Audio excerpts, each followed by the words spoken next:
साठी कॅसेट तयार होते.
Thank you.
कैसी अपुऱ्या पडती भक्तजना अंबरीश नावाचा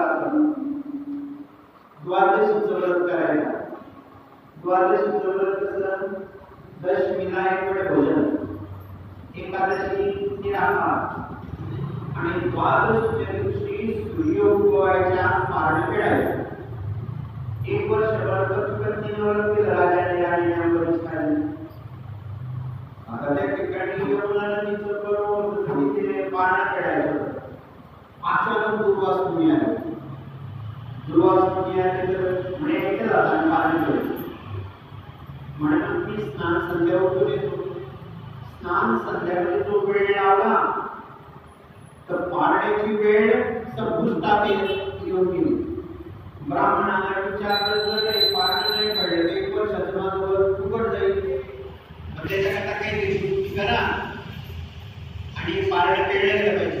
ब्राह्मण म्हणे आचमन जर केलं पाण्याचं तर पाणी काही आहार नाही किंवा फळाहार नाही. आचमनाने मला ती सुटू शकतं. सोडलं गेलं. दुर्वासनी आले. त्यांना कळालं की व्रताचं पारण यांनी फेडलं. म्हणे तू जो 10 जन्म मरणाच्या फेऱ्यातून मुक्त होण्याकरता प्रयत्न करतोय, तुला 10 गर्भ, तुला 10 जन्म घ्यावे लागतील. तर ते 10 जन्म कुणाचे होते? अंबरीश राजाचे. आणि ते कुणी घेतले? भगवान नारायणाने. 10 गर्भवास सुसी वनमाळे. तेच प्रमाण अभंगाचं दुसरं चरण अंबरीषीसाठी.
ब्रह्मदेव झोपले असताना राक्षसाने वेद सोडून दिले.